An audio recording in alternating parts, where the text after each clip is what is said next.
नमस्कार दोस्तों, आज फिर आपका स्वागत है क्राउन इमिग्रेशन के यूट्यूब चैनल पर। तो आज की जो हमारी वीडियो है वो है स्टडी इन लाटविया से रिलेटेड। अगर आपने लाटविया में हायर स्टडीज़ के लिए जाना है तो उससे रिलेटेड ये हमारी वीडियो है। स्टडी इन लाटविया से रिलेटेड मेरे चैनल के ऊपर नंबर ऑफ़ वीडियोज़ हैं। वहाँ की सक्सेस स्टोरीज़ के बारे में भी बताया, प्रोफाइल कैसी थी स्टूडेंट्स की उनके बारे में मैंने एक्सप्लेन किया हुआ है। तो आज की वीडियो के अंदर मैं ये बताऊँगा कि लाटविया में स्टूडेंट वीज़ा के लिए कौन कौन से स्टेप्स हैं, कौन से बच्चों को क्या क्या प्रिकॉशंस लेने चाहिए before applying the student visa of Latvia. सबसे पहले जब भी बच्चा लाटविया में अप्लाई करता है तो कौन सी प्रोफाइल पॉजिटिव है। तो सबसे पहले आपकी एज को लेकर चलते हैं। अगर आप एक बैचलर स्टूडेंट हैं तो मैं रिकमेंड करूंगा, जो मेरा अपना प्रीवियस 8 से 10 साल का एक्सपीरियंस रहा है स्पेशली लाटविया से, लेकिन क्राउन इमिग्रेशन को मोर देन 14 साल का एक्सपीरियंस है। अगर आप एक बैचलर के स्टूडेंट हैं तो आपकी as we are strongly recommended कि 25 ईयर से बिलो होनी चाहिए अगर आपने बैचलर करने के लिए जाना है। लेकिन फ्रेशर स्टूडेंट्स को they are giving the visa without any problem. अभी आता है क्वेश्चन कि मेरी एज 24 साल की है और 12th की है, मुझे 5 या 6 साल का गैप है, तो मुझे क्या करना चाहिए। ऐसे केसेस को लाटविया में एडमिशन्स डालने से पहले IELTS ज़रूर साथ में लगाएं जो बच्चे इतने इतने गैप वाले हैं। तो ये मैंने क्लियर कर दिया। सबसे दूसरा इम्पोर्टेंट पॉइंट क्या है, सर परसेंटेज कितने इंपॉर्टेंट है लाटविया में। लाटविया में परसेंटेज वेरी इंपॉर्टेंट। कुछ यूनिवर्सिटीज 60% से अगर कम है तो they are not giving the admission. अभी कुछ यूनिवर्सिटी 55% वालों को भी एडमिशन्स देती हैं, लेकिन 55 से कम वाली यूनिवर्सिटीज़ में जो आपका एडमिशन आता है तो वीज़ा के बहुत ही निग्लिजिबल चांसेस है। ये माइंड में लेकर चलना है, क्योंकि लाटविया एम्बेसी को बहुत अच्छा एक्सपीरियंस हो चुका है इंडियन स्टूडेंट्स, नेपाली स्टूडेंट्स से रिलेटेड, क्योंकि उनके पास भी नंबर ऑफ़ एप्लीकेशंस जाती हैं, मेरे पास भी नंबर ऑफ़ एप्लीकेशंस आती हैं।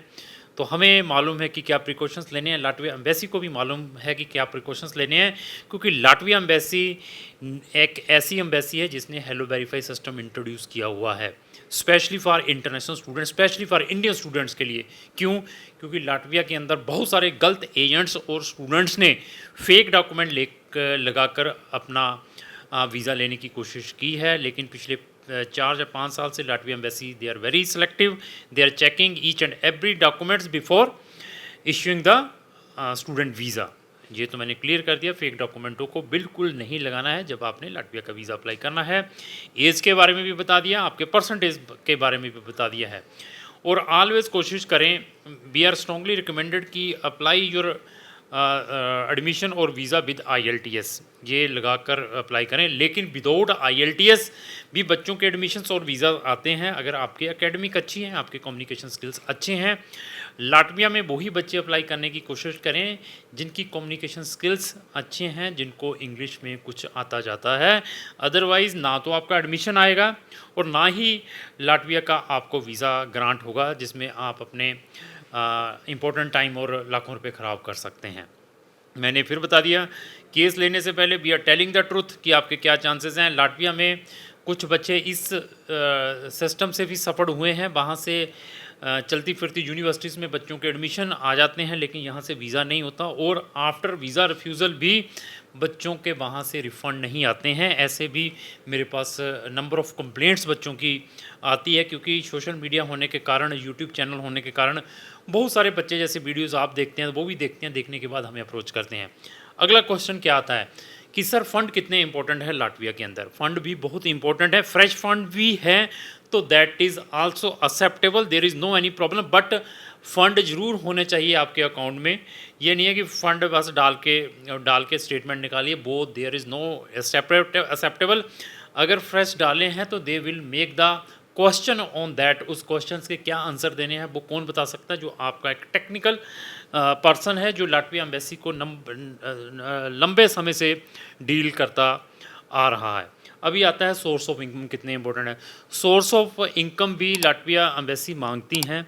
अगर आप फार्मर हैं तो कौन से डॉक्यूमेंट लगाने हैं, सेल्फ एम्प्लॉयड हैं तो कौन से डॉक्यूमेंट लगाने हैं, अगर आप सैलरीड पर्सन है तो कौन से डॉक्यूमेंट इंपॉर्टेंट है, अगर आपके पेरेंट्स फॉरेन कंट्री में है, जैसे गल्फ़ कंट्री हुई, GCC कंट्रीज़ हुई, सऊदी या व्हाट्सएवर कंट्री में है, दुबई में है, तो वहाँ से कौन से आपने अपने पेरेंट्स के डॉक्यूमेंट लगाने हैं, दैट इज़ वेरी इंपॉर्टेंट।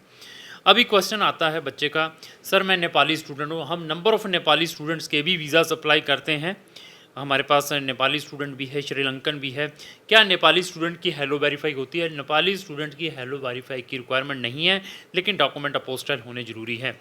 तो अभी क्वेश्चन बच्चे का आता है, सर क्या मेरे फैमिली के अगेंस्ट कोई क्रिमिनल केस प्रीवियसली पेंडिंग था, जहाँ मेरे अगेंस्ट कोई क्रिमिनल केस पेंडिंग था, क्या मुझे लाटविया का स्टूडेंट वीज़ा अप्लाई करना चाहिए? ऐसे केसेस को भी अवॉइड करना चाहिए लाटविया में स्टूडेंट वीज़ा डालने से पहले। उसके पीछे कुछ रीज़न है, वो रीज़न कौन बता सकता है? जो आपका टेक्निकल पर्सन है, क्योंकि हेलो वेरीफाई को के साथ हमारा पिछले 2 साल का एक्सपीरियंस है। ये एक्सपीरियंस तभी आता है क्योंकि हमें ऐसी प्रॉब्लम हमें फेस की हैं स्टूडेंट्स की, जिनके अगेंस्ट ऐसे केसेस थे, उनको क्या प्रिकॉशंस लेना है बिफोर अप्लाइंग द अपना स्टूडेंट वीज़ा। एडमिशन्स के ऊपर आते हैं। सर एडमिशन्स का क्या प्रोसेस है?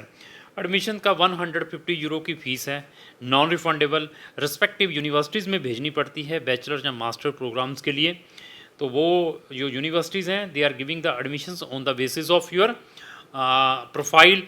तो प्रोफाइल को देखने के बाद some universities are taking your Skype interview, some universities are taking your online exam, और कुछ यूनिवर्सिटीज़ दोनों लेती हैं। डिपेंड आपकी प्रोफाइल के ऊपर है, डिपेंड आप कौन से प्रोग्राम में वहाँ पर अप्लाई करने के लिए जा रहे हैं। इवन अभी मैं नेक्स्ट वीडियो मेरी आएगी, जूम मीटिंग है, वहाँ से वो ऑलरेडी हमारी जूम मीटिंग हो चुकी है। लाटविया में जो ऑलरेडी हमारे जो स्टूडेंट जाते हैं, जाने के बाद क्या प्रॉब्लम्स फेस करते हैं पोस्ट लैंडिंग, जब पहुंचते हैं वहाँ जाने के बाद अकोमोडेशन, या जब उसने रेजिडेंसी अप्लाई करना होता है तो कौन कौन से डॉक्यूमेंट रिक्वायरमेंट रहते हैं। इवन पहुंचने के बाद यूनिवर्सिटी का रवैया क्या है टूवर्ड्स इंडियन स्टूडेंट, अर्निंग के सोर्सेज क्या है, वहाँ पर कितनी सैलरी मिलती है, और मैक्सिमम जो स्टूडेंट पहुँच जाते हैं वो फर्दर क्या करते हैं।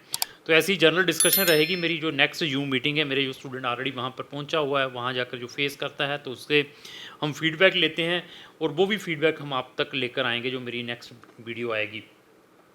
तो लाटविया में जब अप्लाई हो जाता है तो AIC क्या है? AIC एकेडमिक इंफॉर्मेशन सेंटर है, जहाँ से आपकी एजुकेशन एवेल्यूएट, जिसको हम रिकॉग्नाइज कहते हैं, वो होती है। It will take 30 working days. उसके बाद फिर वो यूनिवर्सिटीज़ हैं, वो आपके जो व्हाट्सएवर एग्रीमेंट है, एक्सेप्टेंस लेटर है, they will send on your email. जब ईमेल के ऊपर आ जाता है, फिर आपको हेलो वेरीफाई करवाना है, अपनी PCC करवानी है। हेलो वेरीफाई में भी 10,000 आई थिंक 500 रुपया लगता है, PCC निकलवानी है। उसके बाद आपने एम्बेसी के साथ अपनी वीज़ा अपॉइंटमेंट लेकर अपनी फ़ाइल सबमिशन थ्रू BFS करवानी है। तो BFS में जब फाइल सबमिशंस करवाते हैं तो they are giving the interview date, वो नेक्स्ट दिन की भी दे सकते हैं, 2-3 दिन के बाद भी दे सकते हैं। वहाँ पर क्या पूछा जाता है उसका भी हमारे पास प्रीवियस स्टूडेंट्स के नंबर ऑफ़ क्वेश्चंस पड़े हुए हैं, that we are sharing with the prospective students. तो जो बच्चा ऑलरेडी शेंगन से रिफ्यूज्ड हैं, स्टूडेंट वीज़ा या टूरिस्ट वीज़ा, क्या उसको लाटविया में अगेन अप्लाई करना चाहिए? ऐसे केसेस को मैं अवॉइड करता हूं, क्योंकि लाटविया ने ऐसे केसेस का प्रीवियसली डाटा भी निकाल के दिया है। तो हमें मालूम है कि कौन सी कंट्री का एक दूसरी कंट्री के साथ डाटा शेयर नहीं होता, कैसे कैसे हमने अप्लाई करना है। तो वो केसेस लाटविया में अप्लाई करने से पहले प्रॉपर प्रिकॉशंस लें।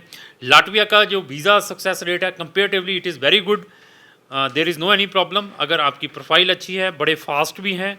अगर आप अनदर कंट्रीज़ के साथ कंपेयर करते हैं, लथूनिया के नंबर ऑफ़ रिजेक्शंस आती हैं, मैं अवॉइड करने की कोशिश करता हूँ कि मत डालिए, बट स्टूडेंट सुनते नहीं हैं, सुनते उसी की हैं जो मीठी मीठी गोलियाँ देते हैं। हमारे पास आएंगे तो हम ट्रुथ तो बताएंगे, करवाना करवाएं, नहीं तो मैं कहूँगा जिसने आपको रिकमेंड किया है कि उसके थ्रू अप्लाई करवा लो। जब रिफ्यूज़ल हो जाएगा, लथूनिया का पीछे स्टैंप लग जाएगी, तब हमारे पास आना, तब भी मैं आपको ऑप्शंस प्रोवाइड करूँगा कि आपको कहाँ पर अप्लाई करना चाहिए। अभी OCM में जो इन्विटेशन वहाँ से आता है, office of citizen and immigration वालों का, आने के बाद इन्विटेशन जब आ जाता है, आने के बाद तो वो इन्विटेशन का नंबर कहाँ कैसे मेंशन है, कैसे होता है, सब कुछ हम स्टूडेंट्स की हेल्प करते हैं। लाटविया से रिलेटेड, लाटविया में टेक्निकल होने के कारण आपका व्हाट्सएवर क्वेरी है, आप ऑलरेडी पहुंच चुके हैं, आप अपने पेरेंट्स का कोई टूरिस्ट वीज़ा अप्लाई करना चाहते हैं, या लाटविया से अनदर कंट्रीज़ में रिलोकेट होना चाहते हैं, तो क्राउन इमिग्रेशन आपको ऐसे डिफरेंट सर्विसेज प्रोवाइड कर सकता है। क्या आपका वो कंसल्टेंट आपको ये सर्विस प्रोवाइड करेगा जिसके थ्रू आप लाटविया का वीज़ा अप्लाई कर रहे हैं? क्या उसके पास 100 कंट्रीज़ के ऑप्शंस हैं? क्या उसका अपना ऑफिस शेंगन जोन के अंदर है, क्या वो आपके स्पाउस के लिए या आपके पेरेंट्स के लिए कोई हेल्प कर सकता है जब उसने टूरिस्ट वीज़ा अप्लाई करना है। अगर उसके पास ये सारे ऑप्शंस हैं तो मैं कहूँगा कि आप उस कंसल्टेंट के थ्रू अप्लाई करने की कोशिश करें। क्या वो जो कंसल्टेंट के थ्रू अप्लाई करते हैं वो आपके ओरिजिनल डॉक्यूमेंट रखता है या नहीं रखता है, और क्या वो आपका जो पासपोर्ट डिलीवर होना है आपके एड्रेस पे आएगा या आपके एड्रेस के ऊपर डिलीवर होगा, और क्या वो कंसल्टेंट अपनी मैक्सिमम फीस वीज़ा लगने के बाद लेता है। अगर ऐसी फैसिलिटी कोई देता है तो लाटविया का वीज़ा या व्हाट्सएवर कंट्री का उस कंसल्टेंट के थ्रू अप्लाई करें, क्योंकि क्राउन इमिग्रेशन कोई भी ओरिजिनल डॉक्यूमेंट नहीं लेता है।